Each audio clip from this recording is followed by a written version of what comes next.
Welcome. Good morning students. आज आपण बघणार आहे रोल्स थेरमचे रिमेनिंग क्वेश्चन्स. बघा आता काय सांगितलंय क्वेश्चन नंबर 4 मध्ये. If Rolle's theorem holds for the function. Rolle's theorem holds for the function याचा अर्थ काय की रोल्स थेरमच्या तिन्ही कंडिशन हे फंक्शन काय करते सॅटिस्फाय. बघा आता इंटरवल दिलेला आहे 1 2 3 आणि सी ची व्हॅल्यू दिली त्यांनी 2 + 1/√3. Rolls theorem holds for the function म्हणजे रोल्स थेरम व्हेरीफाय होतोय या फंक्शनसाठी. आता व्हेरिफिकेशन म्हणजे काय काल आपण बघितलेलं होतं. मी तुम्हाला आयडिया दिलेली होती त्याबद्दल की व्हेरिफिकेशन ऑफ रोल्स थेरम म्हणजे फक्त कंडिशन्स नाही तर सी ची व्हॅल्यू सुद्धा आपल्याला तिथं विचारात घ्यायला लागते. Then find the values of P and Q. तर यातलेच अननोन जे आहेत व्हेरिएबल हे नंबर्स पी आणि क्यू यांच्या व्हॅल्यूज आपल्याला डिटरमाइन करायचे. तर लक्षात आलं क्वेश्चन काय. If Rolle's theorem holds for the function हे फंक्शन काय करते रोल्स थेरम होल्ड करते. तर तुम्हाला पी आणि क्यूच्या व्हॅल्यूज फाइंड करायच्या. सिंपल आहे. आता आपण स्टार्टिंग काय करणार की रोल्स थेरमला जर ते फंक्शन होल्ड करत आहे तर याचाच अर्थ तिन्ही कंडिशन रोल्स थेरमच्या ते फंक्शन सॅटिस्फाय करत असलं पाहिजे. ॲज रोल्स थेरम बघा स्टार्टिंग मी इथून करतो holds for function. Okay function Rolle's theorem hold करत आहे किंवा सॅटिस्फाय करत आहे. देअरफॉर फर्स्ट कंडिशन काय की हे फंक्शन काय असलं पाहिजे त्या इंटरवल मध्ये कंटिन्युअस. ओके सेकंड कंडिशन काय ते फंक्शन डिफरन्शिएबल पण असणारच. आता आपल्याला त्या कंडिशन्स वरून पी क्यूच्या व्हॅल्यू तरी मिळणार नाही. आणि तिसरी कंडिशन काय फंक्शनची त्या दोन एंड पॉइंट्सला व्हॅल्यू कशी असणार आहे इक्वल. ही कंडिशन आपल्याला पी आणि क्यू मधलं एक इक्वेशन देऊ शकते. ओके पी क्यूच्या व्हॅल्यू काढण्यासाठी आपल्याला काही इक्वेशन त्या दोघांमधले मिळाले पाहिजे. As Rolle's theorem holds for the function in interval x belongs to 1 to 3. Okay या इंटरवल मध्ये फंक्शन त्या रोल्स थेरमला होल्ड करता येईल. म्हणजेच f(1) must be equal to काय f(3). तर फंक्शनची दोन एंड पॉइंट्सच्या व्हॅल्यू कशा असणार आहेत इक्वल. म्हणजेच f(1) कसा काढणार ज्या ज्या ठिकाणी x आहे तिथं 1 व्हॅल्यू टाकायची. म्हणजेच 1³ + p × 1² प्लस काय येईल आता q × 1 आणि +5. ओके हा काय झाला f(1) ज्या ज्या ठिकाणी x आहे तिथं काय टाकली आपण 1 व्हॅल्यू. अगदी इझी आहे. आणि आता f(3) म्हणजेच x च्या जागी 3 टाकायचं. 3³ + p × 3² + q × 3 आणि +5. तर ही काय झाली f(3) ची व्हॅल्यू. करा simplify 1 + p + q + 5 is equal to 3³ 27 + 3² 9p + 3q + 5. 5 get cancel. हा p इकडे गेला सबट्रॅक्ट होईल. हा q इकडे गेला subtract 9p - p 8p + 3q - q 2q आणि 1 इकडे गेल्यानंतर सबट्रॅक्ट होईल +26 इज इक्वल टू 0. ओके हे कॅल्क्युलेशन यालाच आपण सध्या मी 2 ने डिवाइड केलं तर काय होईल 4p + q + 13 is equal to 0. This is equation first. पहिले इक्वेशन आपल्याला मिळालं p आणि q मधलं रिलेशन. आता काय करायचंय बघा रोल्स थेरमच्या कंडिशन ते फंक्शन सॅटिस्फाय करणार. म्हणजे याच्यावरून f(1) is equal to f(3) तर आपण घेतलेलं आहे. आता दुसरं काय अजून त्यांनी c ची व्हॅल्यू दिलेली आहे. जर रोल्स थेरम होल्ड करते हे फंक्शन तर याचा earth all conditions of Rolle's theorem satisfy and the value of c याचा पण तिथं विचार केला पाहिजे. आता c ची व्हॅल्यू आपल्याला सबस्टिट्यूट करण्यासाठी किंवा युटिलाइज करण्यासाठी त्या फंक्शनला आधी काय करायला लागणार डिफरन्शिएट. ओके मग फंक्शन आहे f(x) is equal to x³ + px² + qx आणि +5. तर बघा आता व्यवस्थित लक्ष द्या. तर काय येईल याचाच डेरिव्हेटिव्ह. मी याला differentiate with respect to x. काय येणार मग f' ऑफ x x³ चा डेरिव्हेटिव्ह येतो 3x² प्लस पी, तुम्हाला सगळं माहिती आहे. एक्स स्क्वेअरचा डेरिव्हेटिव्ह येणार 2x, ऑलरेडी आपण स्टडी केलंय डिफरन्शिएशन मध्ये. x चा x च्या रिस्पेक्ट डेरिव्हेटिव्ह 1 आणि कॉन्स्टंट 5 त्याचा डेरिव्हेटिव्ह 0. ही झाली f डॅश ऑफ x ची व्हॅल्यू. आता आपल्याला पाहिजे f dash of c. Okay, तर f डॅश ऑफ c काय येईल मग? ज्या ज्या ठिकाणी x आहे त्याला रिप्लेस कशाने करायचं? c ने. 3c square. Okay, 3c square plus 2cp आणि प्लस q. ही झाली f डॅश ऑफ c ची व्हॅल्यू. क्लियर? मग आता c ची व्हॅल्यू ऑलरेडी त्यांनी दिलेली. हे फंक्शन त्या रोल्स थेरमला होल्ड करते आणि with c is equal to 2 plus 1 upon root 3 या c च्या व्हॅल्यूने ते फंक्शन त्या रोल्स थेरमला होल्ड करते, सॅटिस्फाय करते. तर याचा अर्थ c च्या जागी आपण ही व्हॅल्यू सबस्टिट्यूट करू शकतो. आणि आपल्याला माहिती आहे रोल्स थेरम मध्ये त्याने काय सांगितलं की त्या दोन पॉइंटच्या मध्ये c ची व्हॅल्यू अशी काय असते की जी व्हॅल्यू त्या फंक्शनचा डेरिव्हेटिव्ह इज इक्वल टू 0 येतो. f dash of c at that point is equal to 0. But to find c, there must be c in between 1 and 3. तर या ओपन इंटरवल मध्ये c ची व्हॅल्यू असली पाहिजे. मग काय मिळालं आता? सच दॅट कंडिशन काय आहे त्याची? सच that f dash of c ची व्हॅल्यू इज इक्वल टू काय असते? 0. हे त्या रोल्स थेरम मध्ये त्याने सांगितलेलं आहे. आपण याच इक्वेशनची value 3c square plus 2cp plus q is equal to value काय घ्यायची? 0. कारण c ची व्हॅल्यू तर ऑलरेडी त्यांनी दिलेली, मग इथं आपण सबस्टिट्यूट करू शकतो. 3 into 2 plus 1 upon root 3 square plus 2 plus 1 upon root 3 p and plus q is equal to 0. आता याला सिम्प्लिफाय करायचं आहे. 3 इंटू या टर्मचा स्क्वेअर सांगा, 2 स्क्वेअर काय येणार? 4 प्लस दोन टर्मचं मल्टिप्लिकेशन त्याची डबल, तर किती होईल? 2 into 1 upon root 3 2 upon root 3 आणि त्याची double 4 upon root 3 plus second टर्मचा स्क्वेअर 1 अपॉन रूट 3 चा स्क्वेअर 1/3. बरोबर का? समजलं इथं? तर 3 into 4 plus 4 upon root 3 plus 1 upon 3 plus 2 ने आता आपण मल्टिप्लाय केला तर तेच काय होईल? 4p plus 2 upon root 3 p आणि plus q is equal to 0. झालंय बघा, सगळ्यांनी लक्ष द्या. पुढचं कॅल्क्युलेशन आपल्याला करायचं आहे आणि इथे काय मिळणार आहे तुम्हाला? दुसरं इक्वेशन p आणि q मधलं. तर बघा, फर्स्ट इक्वेशन आपण कसं ऑब्टेन केलं की Rolle's theorem holds for the function in the given interval. या इंटरवल मध्ये फंक्शन त्या रोल्स थेरमला होल्ड करते, म्हणजेच all conditions of Rolle's theorem are satisfied by the function. म्हणजे f1 is equal to f3. Third condition आपण घेतली, end पॉइंटला फंक्शनची व्हॅल्यू इक्वल. मग यावरून तुम्हाला f1 f3 x च्या जागी 1 x च्या जागी 3 व्हॅल्यू टाकले, f1 f3 च्या व्हॅल्यू मिळाल्या आणि त्यावरूनच p आणि q मधलं एक इक्वेशन मिळालं. ओके, नंतर या c ची व्हॅल्यू पण त्यांनी दिलेली आहे, ज्या व्हॅल्यूला ते फंक्शन रोल्स थेरमला होल्ड करत आहे, सॅटिस्फाय करत आहे. ती व्हॅल्यू आपल्याला युटिलाइज केली पाहिजे. त्यासाठी मी काय केलं, हे जे फंक्शन दिलंय त्याला आधी डिफरन्शिएट करून घेतलं, f dash of x find केला आणि त्यावरून काय मिळेल? x ला c ने रिप्लेस केल्यानंतर f dash of c. Okay, हे तर क्लिअर झालं.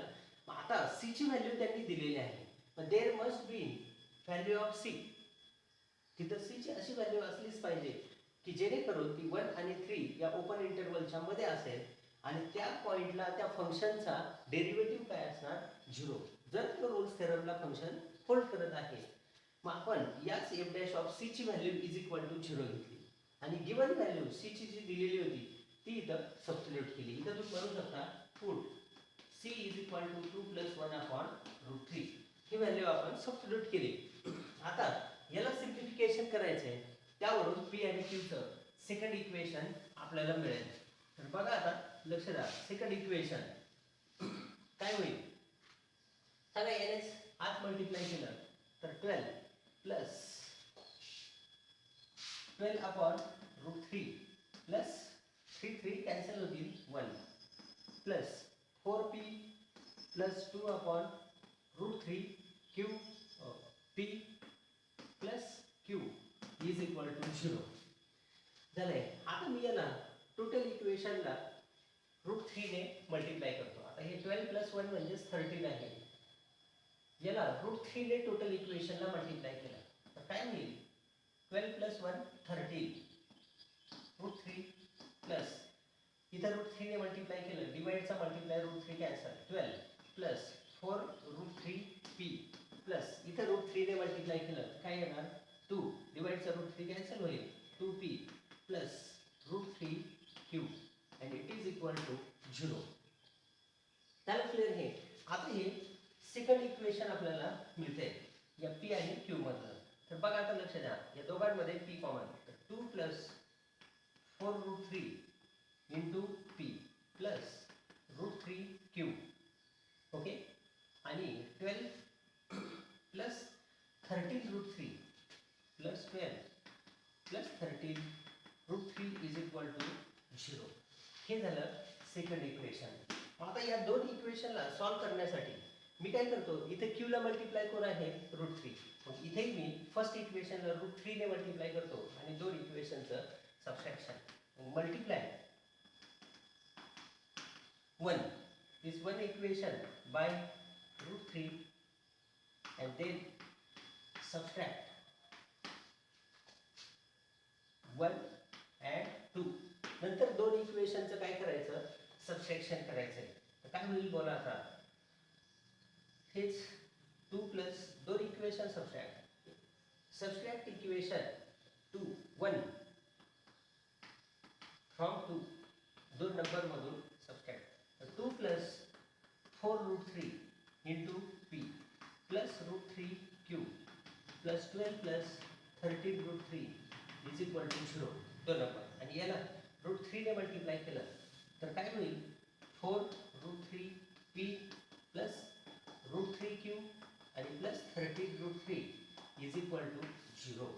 तर या दोघांचं काय करायचं आपल्याला? सबट्रॅक्शन. बघा इथं 4 √3p 4 √3p हे काय होतील? दोन्ही कॅन्सल होईल, तर काय राहणार? 2p नंतर प्लस √3p q आणि मायनस √3q कॅन्सल. इथं काय होईल? 13 √3 आणि minus 13 √3 cancel, plus 12 is equal to 0. म्हणजेच यावरून काय मिळतंय? 2p is equal to -12 and p is equal to -6. Okay, p ची व्हॅल्यू तुम्हाला मिळाली, मग ती एक नंबर इक्वेशन मध्ये तुम्ही सबस्टिट्यूट करू शकता. put in 1 तर काय होतं? First equation 4p plus q plus 13 is equal to 0. तर या इक्वेशन मध्ये p ची व्हॅल्यू आपण सबस्टिट्यूट करू -6. तर काय येणार? 4 × -6 plus q plus 13 is equal to 0. तर हेच होईल -24 आणि 13 -11 आणि राईट साइडला q - 11 इक्वल 0 म्हणजे q इज इक्वल टू 11. तर या p आणि q च्या व्हॅल्यूज मिळाल्या. समजलं काय? बघा लक्ष द्या, थोडा क्वेश्चन जो आहे तो मोर कॅल्क्युलेशनचा आहे. तर त्यांनी सांगितलं होतं की हे फंक्शन त्या रोल्स थेरमला होल्ड करतंय या इंटरवल मध्ये आणि with the value of c काय? 2 + 1/√3. मग आता हे फंक्शन जर रोल्स थेरमला होल्ड करतंय, all conditions of Rolle's theorem are satisfied. त्यावरून आपण काय केलं? एक पॉईंटला फंक्शनच्या व्हॅल्यूज इक्वल, यावरून p आणि q मधलं एक इक्वेशन आपल्याला मिळालं. इक्वेशन फर्स्ट, त्याला आपण नंबर दिला. आणि सेकंड काय? ही c ची व्हॅल्यू अजून आपल्याला युटिलाइज केली पाहिजे गिवन व्हॅल्यू. मग या फंक्शनला आपण डिफरन्शिएट करून घेतलं आणि f' फाइंड केला. f' त्याच्यावरून तुम्ही x च्या जागी c व्हॅल्यू टाकली की f' and it is equal to 0 जर रोल्स थेरमला ते फंक्शन सॅटिस्फाय करते. मग f' इक्वल 0 वरून तुम्हाला सेकंड इक्वेशन मिळालं. c ची व्हॅल्यू त्यामध्ये 2 + 1/√3 सबस्टिट्यूट केली, सिम्प्लिफिकेशन केलं, तर हे सेकंड इक्वेशन. आणि हे दोन इक्वेशन सॉल्व केले. फर्स्ट इक्वेशनला √3 ने मल्टिप्लाय करून यातून सबट्रॅक्ट केलं, p ची व्हॅल्यू -6 आणि नंतर एक नंबर मध्ये ही व्हॅल्यू सबस्टिट्यूट केली की काय मिळालं? त्यावरून तुम्हाला q ची व्हॅल्यू 11.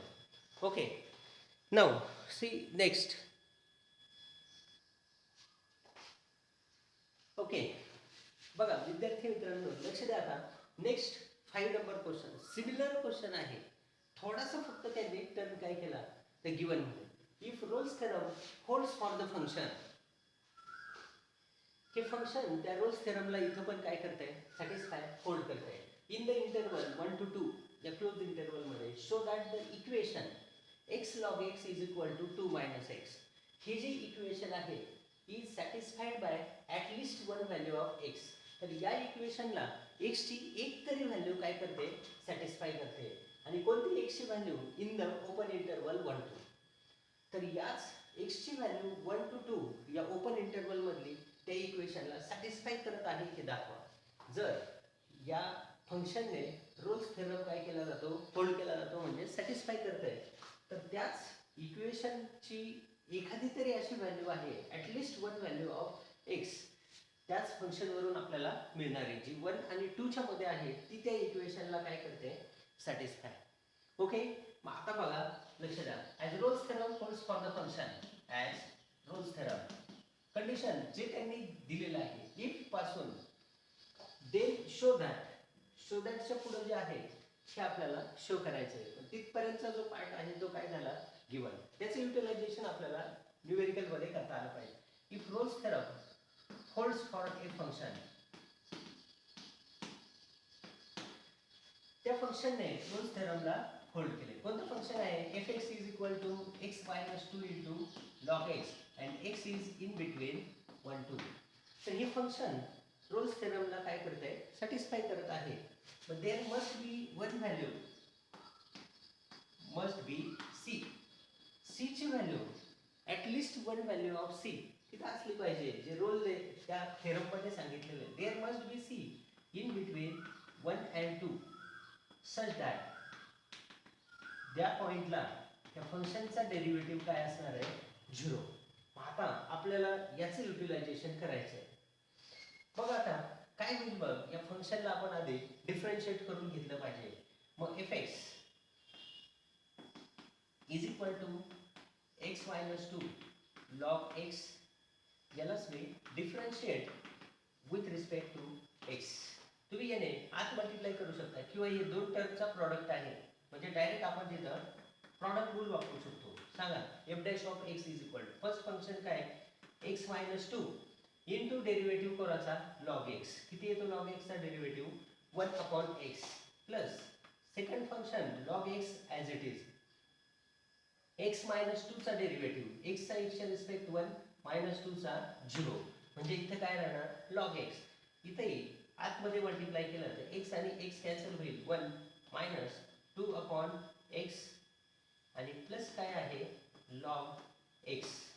ही झाली f डॅश ऑफ x ची व्हॅल्यू. मग f डॅश ऑफ c काय होईल, f डॅश ऑफ c जिथे जिथे x आहे त्याला कशाने रिप्लेस करतो आपण, c.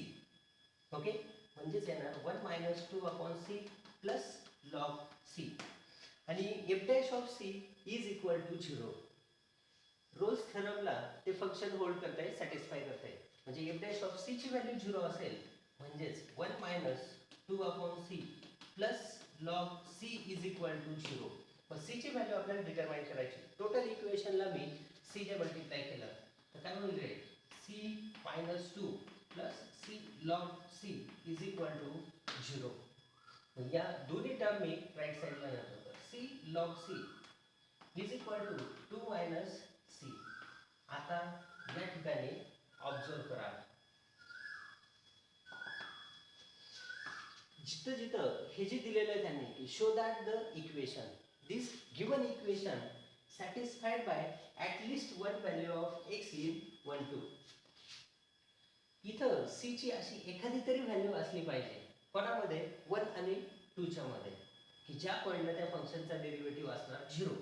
ही कंडिशन आपण युटिलाइज केली आणि त्यावरून f डॅश इक्वल टू 0 याला सिम्प्लिफाय केलं आणि यावरूनच इक्वेशन काय मिळालं, c log c is equal to 2 minus c. मग it is satisfied by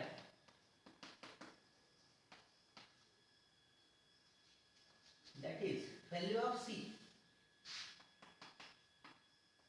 value of c satisfy equation. कोणती इक्वेशनला c ची व्हॅल्यू सॅटिस्फाय करते, तर c ऐवजी मी तिथे x सबस्टिट्यूट केला, काय येणार, x log x is equal to 2 minus x. Okay, तर या इक्वेशनला ही c ची व्हॅल्यू काय करते, सॅटिस्फाय. म्हणजेच एक्सच्या जागी आपण सी व्हॅल्यू जर सबस्टिट्यूट केली तर या इक्वेशनला ते काय करताय सॅटिस्फाय, दोन्ही साइड इक्वल आहेत. ओके, क्लिअर झालं. म्हणजेच आणि त्या सी ची व्हॅल्यू पण कुठे आहे जी व्हॅल्यू त्या इक्वेशनला सॅटिस्फाय करते. Value of C satisfy the equation, हे तर क्लिअर. आणि सी ची व्हॅल्यू काय आहे and C is in between 1 and 2 आणि त्या सी ची व्हॅल्यू कोणाच्या मध्ये आहे 1 आणि 2 मध्ये. मग सी ची व्हॅल्यू म्हणजेच कोणाची एक्स ची व्हॅल्यू अँड एक्स और C lies in between the 1 and 2. Okay, this is has true.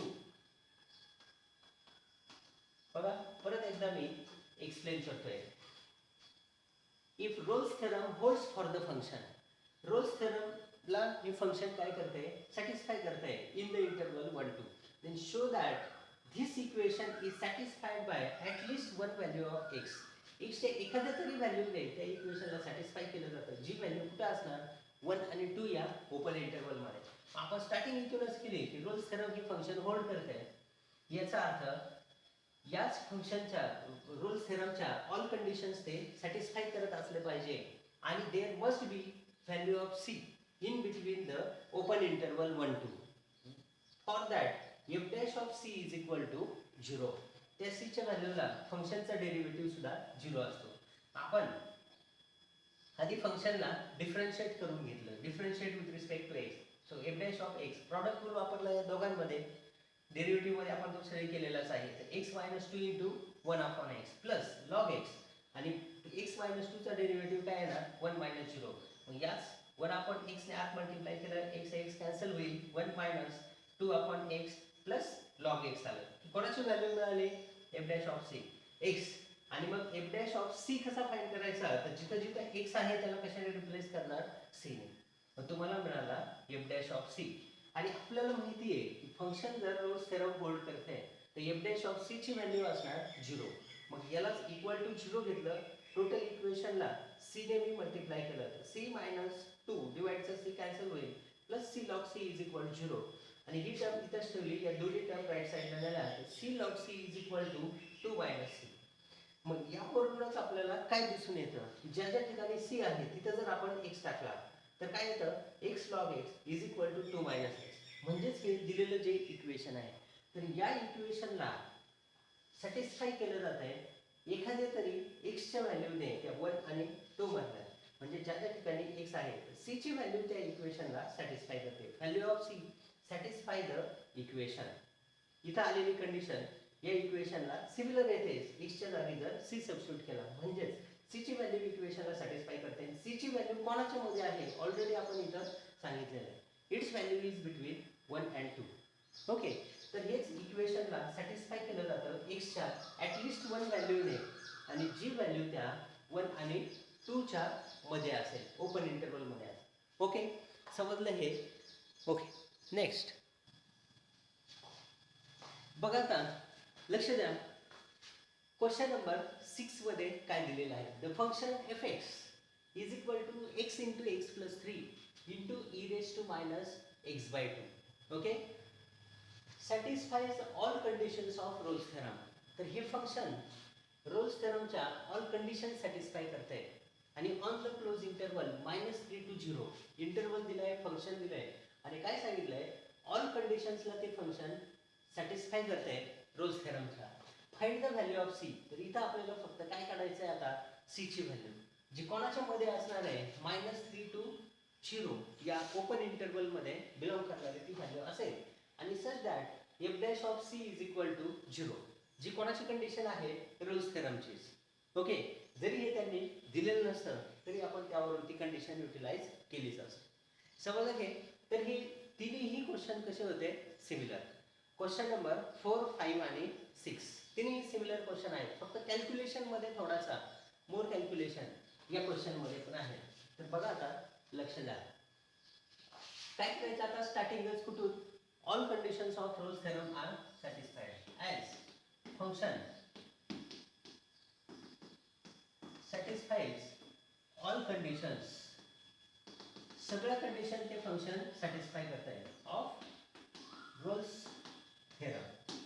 Okay, Rolle's थेरमच्या सगळ्या कंडिशन ते फंक्शन सॅटिस्फाय करत आहे. म्हणजेच या फंक्शनने -3 to 0 या इंटरवलमध्ये all conditions of Rolle's theorem are satisfied. म्हणजेच F dash of C sorry F X दिलेलं फंक्शन आहे. मी या एक्सने आत मल्टिप्लाय केलं तर काय होईल? x² + 3x into e (x/2) and x lies in -3 to 0 हा इंटरवल आपल्याला दिलेला आहे. Function all conditions of Rolle's थेरमला सॅटिस्फाय करत आहे आणि आपल्याला c ची व्हॅल्यू फाइंड करायची. मग याच फंक्शनला मी differentiate with respect to x. Function continuous असेल, डिफरन्शिएबल असणार आणि त्याच्या एंड पॉइंट्सला व्हॅल्यू सुद्धा कशा असतील इक्वल. तर त्यावरून आपल्याला c ची व्हॅल्यू तर मिळणार नाही. आपण आता रोल्स थेरमच्या ऑल कंडिशन्स सॅटिस्फाय होत आहेत. मग f डॅश ऑफ c हा इट इज इक्वल टू 0 यावरून तुम्हाला c ची व्हॅल्यू मिळेल. ओके, तर हा एका सेंटेन्समध्ये तुम्ही ऑल कंडिशन्सचा उल्लेख केलेलाच आहे. मी याला डिफरन्शिएट केलं काय होईल सांगा आता? f dash x. तर या दोन टर्मचा प्रॉडक्ट आहे. प्रॉडक्ट रूल आहे. डेरिव्हेटिव्ह काय आहे? x² + 3x first function as it is x² + 3x into (e(x/2) चा डेरिव्हेटिव्ह (e(x/2) इंटू (x/2) चा डेरिव्हेटिव्ह किती येणार? -1/2 by chain rule plus second function as it is (e(x/2) into x² + 3x first function derivative x² चा 2x आणि 3x चा 3. मग यालाच थोडं सिम्प्लिफिकेशन करू. -1/2 आतमध्ये मल्टिप्लाय केला (x²/2) या -1/2 ने इथे मल्टिप्लाय केला (3x/2) याला मल्टिप्लाय कोण आहे? (e(x/2) आणि प्लस इथं पण आहे (e(x/2) कॉमन घेऊ आपण 2x + 3 इंटू (e(x/2). ओके, दोघांमध्ये (e(x/2) कॉमन काढणार. -1/2 ने आत मल्टिप्लाय केलं (x²/2 -3x/2) आणि +2x + 3. तर ही कॅल्क्युलेशन आपण करू शकतो. याच इक्वेशनला -3/2 आणि +2 दोन्ही इकडे क्रॉस मल्टिप्लाय केला. हा 3 मी स्टार्टिंगला लिहितो, पॉझिटिव्ह व्हॅल्यू आहे. याच इक्वेशनला बघा 3 मी इथे लिहिला. नंतर हा 2 × 2 4 -3 + 4 + 1/2 + 1/2 x आणि मायनस (x²/2) इंटू (e(x/2) कोण झाली? f डॅश ऑफ x ची व्हॅल्यू. याच इक्वेशनला आता f डॅश ऑफ c ची व्हॅल्यू काय होईल? मग f डॅश ऑफ c ज्याच्या ठिकाणी x आहे त्याला आपण c ने रिप्लेस करणार. येणार 3 + c/2 minus c²/2 into (e(c/2) ही झाली f डॅश ऑफ c ची व्हॅल्यू. ॲज काय दिलेलं त्यांनी? f dash of c = 0. Rolle's थेरमला ते फंक्शन सॅटिस्फाय करते. म्हणजे याच f डॅश ऑफ c ची व्हॅल्यू = 0. मग 3 + 2c/2 minus c²/2 into (e(c/2) = 0. आता बघा एक्सपोनेन्शियल टर्म ही जी आहे e⁻⁴ या टर्मची व्हॅल्यू तर 0 असू शकत नाही. आता याला या इक्वेशनला सॉल्व्ह करण्यासाठी मी काय केलं? 2 ने टोटल इक्वेशनला मल्टिप्लाय केलं. तर काय होईल? 2 × 3 6 plus c minus c². Total इक्वेशनला मी 2 ने मल्टिप्लाय केलं into (e(c/2) and it is equal to 0. ओके, आता याचे आपल्याला फॅक्टर पाडायचे आहेत. या इक्वेशन प्रॉडक्ट किती पाहिजे? -6 आणि ॲडिशन +1 +3 आणि -2. तर हेच काय होतील? 6 + 3c minus 2c minus c² into (e(c/2). But या दोन टर्मचा प्रॉडक्ट 0 आहे. इथे मी असं म्हणू शकतो (e(c/2) is not equal to 0. Exponential term आहे ती, त्याची व्हॅल्यू 0 असू शकत नाही. मग कोणाची व्हॅल्यू 0 असणार? तर याच इक्वेशन्स याचेच फॅक्टर 3 कॉमन जर घेतला ब्रॅकेटमध्ये राहतात 3 + c -2 कॉमन घेतलं 2 आणि c कॉमन घेतला ब्रॅकेटमध्ये एक मिनिट,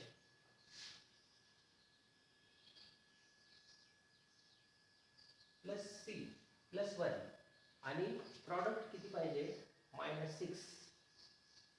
ओके, तर 6c -2c. ओके, तर इथं व्हॅल्यू काय येणार आहे 6, 3 कॉमन घेतला तर 2 प्लस सी आणि -2 आणि -6 इथं कॉमन निघेल. ब्रॅकेटमध्ये काय येणार 2 plus C and it is equal to 0. बोला, एक कॉमन फॅक्टर काय मिळाला 2 प्लस सी, दुसरा common factor 3 minus C and it is equal to 0. मग यावरून 2 plus c is equal to 0 or 3 minus c is equal to 0.